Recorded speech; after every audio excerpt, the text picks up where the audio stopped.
this question. Some suggest there has been a new approach by the Canadian Prime Minister Justin Trudeau to China. That is frank private discussion and respectful public discourse with the Chinese leadership. Is that true? Is that how you would characterize his approach?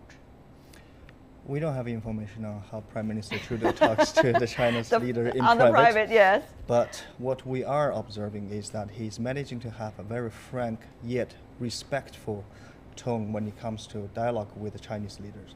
And not many leaders in the world had that ability to do so. And I think this is a continuation, a result of the long history of the bilateral relationship his father set the foundation for, as well as I remember during the election when he was asked which country he would like to learn most from, his answer was China. That set a tone of a very firm and a warm foundation of relationship. He's managed to build his subject and the issues on that good foundation. Well, Mr. Cheng, as you can see, a very positive assessment of the Prime Minister Trudeau Jr., of course, we're talking about. And let me go to you, Mr. Tiberghien. What do you think, compared particularly to Prime Minister Harper's approach toward China, the Prime Minister right before Prime Minister Trudeau? Yeah, so the approach is really different. I agree with what was just said. So fundamentally, Prime Minister Trudeau indeed carries on from where his father left, which is a vision that whatever differences the Canadians may have with China on different issues, China is a central global player and one with whom we have to work and build bridges. So he comes also with appreciation for Chinese culture, Chinese history. He has traveled before to China.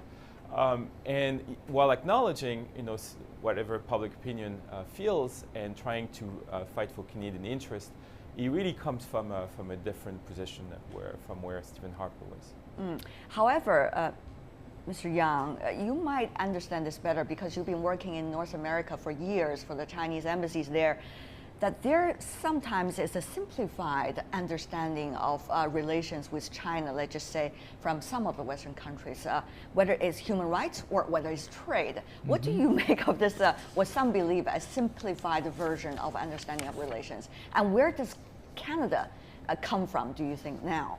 Well, I really agree with the wording you use, simplify.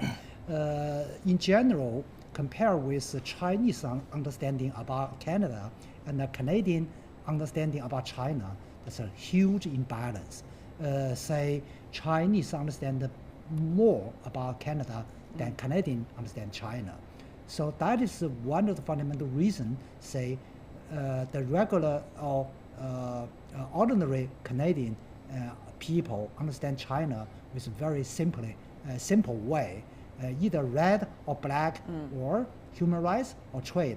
So they always look at China, which is a very diversified country, maybe one of the most diversified country with a simple way. So such a way of thinking often triggers some differences on small issue. But in general, on fundamental big issues, the two countries as a whole don't hold sharp differences on important issues. Okay, Mr. Cheng, of course you have a very well-informed Prime Minister now, about China at least. He himself traveled to China before he became Prime Minister, even as a young man backpacking during the rush hours of China's Spring Festival. He was talking about that to me during an earlier exclusive interview. But will one Prime Minister make all the difference in terms of Canada's approach to China and Canada's overall policies toward China? I think that is an important question. The answer is yes and no. Right. He is. You can't sit on the fences, Mr. Well, Cheng. okay, the answer is no. And it takes more than just one Prime Minister to make things work for two countries. The good news is this started early. It started in early 1970 before US and other countries. So that has bought both countries over 3 decades of goodwill. And then we are capitalizing on that as a result. I think it's time for both sides to renew that goodwill And then definitely this is a good start, and then it will take more than one prime minister. Okay. To make it work. And for now, we have already have a lot of Tai Chi questions, and your answers have been perfect. So let's focus on the real issues, as all of you gentlemen have been talking about, trade. Prime Minister Trudeau has placed China as the centerpiece of his overall international trade policy for Canada. What does that mean? Mr. Cheng, you worked earlier for Canada-China Business Council. So China-Canada looking at 46 billion US dollars. That's the trade exchanges between the two countries back in the year 2015, last year. That's right. Double that number by the year 2025. 10 years. Can it be doubled? Where does it come from? First of all, it's doable, okay? And we even have slightly different statistics saying that last year's trade volume was 67 billion. I see. But even that can be doubled in 10 years. This is why I'm saying it. Back in 2010, President Hu Jintao set a goal of doubling the then trade volume between two countries in 5 years. And it was achieved and exceeded in 2 years. So so we can do it again in 10 years. And also, the baseline is not high enough. At the moment, Canada's export, only 3.9% is going to China.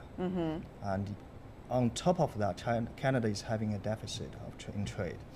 It's selling less than a third of what it's buying from China, so that we have a lot of room for growth. Well, I can tell you have been very tough negotiators when you were with the Canada-China Business Council. Let me go to you, Professor Tiberghien.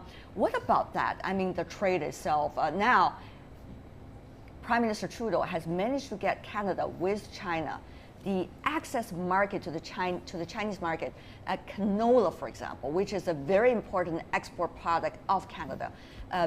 By the year at least 2020, that's the Canadian understanding. What else can still be in this overall trade volume that could help us double it? Right, so there are a lot of sectors. The news on canola is not actually an increase, it's more a stay, a decision to hold the levels and to, and to postpone a new regulation that would have decreased the amount dramatically. But that's very important politically in Canada. So there is, I agree with what was just said, there's a huge potential that's been untapped. And it covers the whole spectrum, right? It goes from resources, agri-food, etc., to manufacturing, to export by SMEs, small and medium enterprises, and for that, the agreement with Alibaba will play a big role. To newer high-tech or sort of high intelligence exports in the field of green tech or biotech or life sciences or IT, and for those, it probably will come with a cycle of investment, mutual investment that will allow that trade to grow. And we shouldn't forget financial services. Canada has a lot of know-how there. There's a lot of potential in China. And in tourism, of course. Tourism, if we count tourism as part of it, there's another huge untapped market here, both ways actually. Right. We have certainly being informed that the two sides have been having some extraordinary free trade talks. For example, some of the numbers you can see we are playing for you on the screen right now. But having said that, though, I mean, gentlemen, what about the overall trade mechanism that the two sides can work on? Earlier, there was TPP, the US proposed, and Canada is a supporter of that.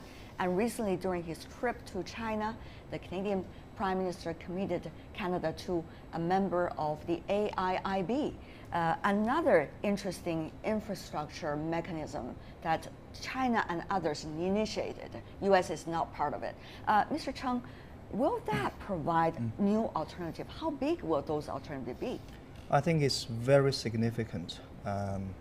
Now Canada is the only North American country that is a member of AIIB. Not only does that open doors for Canada, but also it sends a strong signal to China. As well, it has a potential of expanding AIIB's scope to beyond just the One Belt, One Road, make it a truly global initiative. So, and in terms of other mechanisms, there is a talk about starting they call it exploratory talk about FTA. And Canada has always been a trading nation, and then it has many FTA partners in different parts of the world. And of course, China is not U.S. It takes a lot of work. Right. And I think this is a wonderful platform that is worth exploring. Mr. Yang, what do you think? Well, Mr. Cheng just now mentioned it was doable, about double of the trade volume. I think it's not easy, at least. I think it's quite difficult to double within 10 years. Why? Simply because the room for further growing of the trade is very difficult. Actually, the current amount of the trade, bilateral trade, for both sides have made the greatest efforts to reach the current level. Right. For the potential, yes, the potential is really, really great. Both China and the Canadian economy are within the 10 largest economy in the world. So the market is quite huge. But the regime, the structure of the economy is quite different. FTA could be helpful. However, there have been more than 3,000 FTAs all over the world. So if you look at the enterprises level, Mr. Ren may be more familiar with about that. Not many enterprises who are doing foreign trade Right. are using for FTAs. So the two governments can set up the goal. I think the key for the success lies in the entrepreneurs' hands. Unfortunately, we haven't set up a smooth channels through free trade and bilateral investment arrangements. Mr. Cheng, if you can, very briefly respond. Canada looks at China more than just a second market. It looks at China as a new type of market. There are new type of products and collaborations, particularly in the agriculture and the high-tech area, that have not been explored. And there's a new trend in Canada who people are making things for China. So these are the areas we have high hope for. Right. Well, before we go, I do want to invite all of yours opinion about one important issue. Is this warmth between the two countries going to be temporary because the bilateral visits at a very high level has been going on over the past few weeks and eventually going to cool down? Or there has been a strategic, fundamental need toward one another that is likely to drive this relationship much further away? Let me start with Professor Tiberghien. Yeah, thank you. Well, I think this is a real reset in the relationship. There was, as we well know, Canada was ahead of other Western countries in starting, very warm and strategic relationship with China in the 1970s. There was a cooling down in the last 10 years. Here today, these two visits really mark a reset, a restart. Very important milestones were reached. There were over 20 agreements in China. There is several key agreements this time in Canada. And so as long as we have the Liberal Party in power, which we don't know yet, but at least the current 4 years, you will see a complete change of dynamic. And something important is also the latest opinion polls show that Canadians have warmed up to an engagement with China. There was an increase in 10% of the feelings toward a buttressed relationship with China. And there's a latent, if we take the latent support by people who want more information but support in principle, then we reach as much as 70%. I see. What about you, Mr. Yang? Strategically important, long term? Yes, absolutely. Simply because the two sides have set up a mechanism of Prime Minister's consultation that cover wide range of issues from economic, political, and strategic. And this time, this is the first round of consultation between two prime ministers that is very successful, and will have a long-term influences.